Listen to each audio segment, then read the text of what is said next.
नमस्कार दोस्तों, मैं हूं रेलवे पॉइंट्समैन अंकुश। दोस्तों स्वागत है एक और नए वीडियो में। दोस्तों अगर आप मेडिकल फील्ड से हो और सरकारी नौकरी का सपना देख रहे हो तो आप तैयार हो जाइए, क्योंकि रेलवे लेकर आया है 2025 की धमाकेदार वैकेंसी। धमाकेदार तो नहीं कह सकते हैं क्योंकि ये छोटी सी वैकेंसी है। रेलवे बोर्ड ने 403 पैरामेडिकल पोस्ट के लिए ऑफिशियली नोटिस जारी किया है और इसमें nursing superintendent, pharmacist, lab assistant जैसी और भी कई पोस्टें आई हैं जो अभी हम नोटिफिकेशन में देखने वाले हैं। तो वीडियो में आगे हम post wise vacancy, zone wise vacancy और इनकी क्वालिफिकेशन और साथ ही इनकी सैलरी के बारे में डिस्कशन करने वाले हैं। तो जितने भी लोग मेडिकल फील्ड से हैं इस वीडियो को एंड तक जरूर देखिएगा। तो आइए सबसे पहले वो नोटिफिकेशन देखते हैं जिसमें जॉन वाइज और पोस्ट वाइज वैकेंसी की डिटेल दी गई है। इसके बाद हम सभी की क्वालिफिकेशन के बारे में बात करेंगे, साथ ही कौन सी पोस्ट किस लेवल की है और उसमें कितनी सैलरी बनती है और ये जॉब कैसी रहने वाली है, सभी चीजों के बारे में आपको बताएंगे। तो वीडियो को एंड तक जरूर देखिएगा। तो जितने भी लोग मेडिकल लाइन से हैं इस वीडियो को एंड तक जरूर देखिएगा और अगर अभी तक चैनल को सब्सक्राइब नहीं किया है तो सब्सक्राइब जरूर करिएगा। दोस्तों ये है वो नोटिफिकेशन जो कि 17 जून को न्यू दिल्ली के द्वारा जारी किया गया है, जो कि ऑल जोन के लिए और प्रोडक्शन यूनिट के लिए जारी किया गया है, जिसका सब्जेक्ट है vacancies of paramedical category to be notify. 2025 की जो पैरामेडिकल की पोस्टें हैं उसके बारे में नोटिफिकेशन दिया गया है, जिसमें पहला पॉइंट है कि सभी रेलवे जोन और प्रोडक्शन यूनिट से उनका डाटा ले लिया गया है कि किस जोन में कितनी वैकेंसी वैकेंट हैं। दूसरे में बताया गया है कि जो 2025 में पैरामेडिकल वाली पोस्टें हैं वो टोटल 7 कैटेगरी की टोटल 403 पोस्टों पे वैकेंसी निकालेंगे। इसके बाद नीचे एक चार्ट में 7 वैकेंसी का डाटा दिया गया है, जिसमें डायलिसिस टेक्नीशियन जो कि लेवल 6 की पोस्ट होती है इसकी टोटल 4 वैकेंसी आएंगी। ईसीजी टेक्नीशियन की लेवल 4 की पोस्ट है जिसमें 4 वैकेंसी आएंगी। लैब असिस्टेंट ग्रेड 2 की लेवल 3 की पोस्ट है जिसमें 12 पोस्टें आएंगी। नर्सिंग सुपरिटेंडेंट जो कि लेवल 7 की पोस्ट होती है इसमें टोटल वैकेंसी 246 आएंगी। फार्मासिस्ट एंट्री ग्रेड की जो पोस्ट है लेवल 5 की, इसकी टोटल 100 वैकेंसी आएंगी।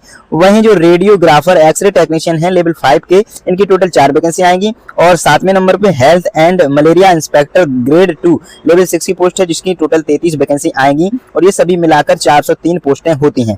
और दूसरे पॉइंट में वही लिखा गया है कि किसी एक रेलवे जोन को ऑफिशियली मानकर जो इसकी वैकेंसी है वो पूरी कराई जाएगी। चलिए अब हम देखते हैं जोन वाइज कितनी वैकेंसी ये दे रहे हैं। तो दोस्तों यहाँ पे जोन वाइज सभी वैकेंसीज का डाटा दिया गया है, जैसे कि डायलिसिस टेक्नीशियन में सिर्फ SECR में 2 पोस्ट है, SR में 1 पोस्ट और WR में 1 पोस्ट आएगी। तो इस तरीके से सारी वैकेंसीज का डाटा आप देख सकते हैं और मैंने टेलीग्राम पे भी इसकी दोनों फोटो डाल दी हैं, तो वहां से भी आप देख सकते हैं कि किस जोन में कितनी पोस्टें इसमें आने वाली हैं। चलिए अब हम इनकी क्वालिफिकेशन की बात करते हैं कि इनमें क्वालिफिकेशन किस पोस्ट के लिए क्या चाहिए होगी। तो चलिए हम देखते हैं जो 2019 में वैकेंसी आई थी उसके आधार पर हम एक्सपेक्टेड एलिजिबिलिटी बताते हैं आपको कि किस पोस्ट के लिए क्या क्वालिफिकेशन चाहिए है। बाकी जब ऑफिशियल नोटिफिकेशन आ जाएगा तो ये कंफर्म हो जाएगा कि किस पोस्ट के लिए कौन कौन फॉर्म भर सकता है। अभी हम बताते हैं कि कौन कौन फॉर्म भर सकता है 2019 वाली वैकेंसी के हिसाब से।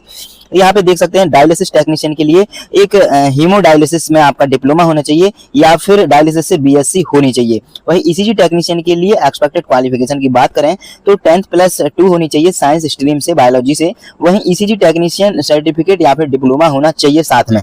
इसके बाद तीसरे नंबर पे लैब असिस्टेंट ग्रेड 2 की पोस्ट के लिए आपकी 10+2 के साथ लैब टेक्नीशियन सर्टिफिकेट भी आपके पास होना चाहिए। इसके बाद चौथे नंबर की पोस्ट है नर्सिंग सुपरिटेंडेंट, जिसमें आपको BSc नर्सिंग या फिर GNM होनी चाहिए। उसके साथ साथ आप रजिस्टर्ड नर्स भी हो या फिर नर्स के रूप में आप पहले से काम कर चुके हो, आपको नर्स का एक्सपीरियंस हो। 5वें नंबर पे है फार्मासिस्ट, जिसमें 12th साइंस स्ट्रीम से और डिप्लोमा इन फार्मेसी या फिर रजिस्ट्रेशन आपके पास होना चाहिए। लेवल 6 पे है रेडियोग्राफर एक्सरे टेक्नीशियन, जिसमें 10+2 फिजिक्स केमिस्ट्री से होनी चाहिए। साथ ही आपके पास डिप्लोमा रेडियोग्राफी से होना चाहिए। 7वें नंबर की पोस्ट है हेल्थ एंड मलेरिया इंस्पेक्टर, जिसमें आपकी साइंस से कोई ग्रेजुएशन होनी चाहिए। साथ ही सैनिटरी इंस्पेक्टर कोर्स भी आपके पास होना चाहिए। तो ये हमारी टोटल एक्सपेक्टेड क्वालिफिकेशन है। तो दोस्तों अगर आपके पास इनमें से कोई भी क्वालिफिकेशन है तो आप इसका फॉर्म भरने के लिए रेडी रहिए, क्योंकि ये जो क्वालिफिकेशन है ये बहुत ही कम कैंडिडेट के पास होती हैं, तो इसमें बहुत ही कम कंपटीशन होता है। स्पेशली जो आपकी नर्सिंग सुपरिटेंडेंट वाली पोस्ट है तो इस पोस्ट के लिए बहुत ही कम कैंडिडेट अप्लाई करेंगे, तो इसकी कंपटीशन बहुत ही कम होने वाली है। अब अगर हम इसके सिलेक्शन प्रोसेस की बात करें तो इसका सिलेक्शन प्रोसेस बिल्कुल सिंपल है। सिर्फ आपका एक CBT एग्जाम होता है, कंप्यूटर बेस्ड एग्जाम एक होता है। इसके बाद आपका सीधा डॉक्यूमेंट वेरिफिकेशन और मेडिकल होने के बाद आपकी ज्वाइनिंग ले ली जाती है। और इसका जो CBT एग्जाम होता है इसमें टोटल 100 क्वेश्चन 100 मार्क्स के पूछे जाते हैं, जिसके लिए आपको 90 मिनट का समय मिलता है और 1/30 सब्जेक्ट की इसमें नेगेटिव मार्किंग होती है। और अगर इसके सिलेबस की बात करें तो इसमें टोटल 100 में से 70 क्वेश्चन प्रोफेशनल नॉलेज जो आपकी पोस्ट है उसकी पोस्ट वाइज के हिसाब से आपके 70 क्वेश्चन प्रोफेशनल नॉलेज से पूछे जाएंगे। इसके बाद 10 क्वेश्चंस आपके जीके से पूछे जाएंगे। इसके बाद 10 क्वेश्चंस आपके मैथ और रीजनिंग के मिलाकर पूछे जाएंगे और टोटल 10 क्वेश्चंस आपके जनरल साइंस पे पूछे जाएंगे। टोटल ये 100 क्वेश्चंस आपसे पूछे जाएंगे। तो आपको सिर्फ इन्हीं 4 सब्जेक्ट की तैयारी करनी है जिसमें सबसे ज़्यादा प्रोफेशनल नॉलेज पे आपको फोकस करना है। और आप ऑलरेडी इसमें डिग्री डिप्लोमा लेके बैठे हैं तो आपके पास ऑलरेडी अच्छा नॉलेज इसमें होगा ही। चलिए अब हम इनकी सैलरी की बात करते हैं। तो दोस्तों ये है सभी की सैलरी। जैसे कि डायलिसिस टेक्नीशियन लेवल 6 की पोस्ट होती है, इसका बेसिक पे होता है 35,400 और लगभग सभी का बेसिक पे के बाद जो इनको डियरनेस अलाउंस मिलता है लगभग 54% अभी चल रहा है। इसके बाद HRA मिलता है, कभी कभी नाइट ड्यूटी भी मिल जाती है, इसके अलावा ट्रांसपोर्ट अलाउंस भी मिल जाता है, कई तरह के अलाउंसेस मिलते हैं। तो लगभग 1.8 गुना से ज्यादा हर एक एम्प्लॉय की बेसिक पे से सैलरी हो जाती है। तो इस हिसाब से हम अप्रॉक्स सैलरी आपको बता रहे हैं। तो डायलिसिस टेक्नीशियन का बेसिक पे होता है 35,400 और इनकी टोटल सैलरी बनती है 63,000 के समथिंग। ECG टेक्नीशियन का बेसिक पे होता है 25,500 और इनकी टोटल सैलरी लगभग 45-46,000 बन जाती है। वही लैब असिस्टेंट का बेसिक पे होता है 21,700, टोटल सैलरी लगभग 39,000 बन जाती है। नर्सिंग सुपरिटेंडेंट का बेसिक पे होता है 44,900, लेवल 7 की ये पोस्ट है और इनकी सैलरी लगभग 80,000 से ज्यादा बनती है।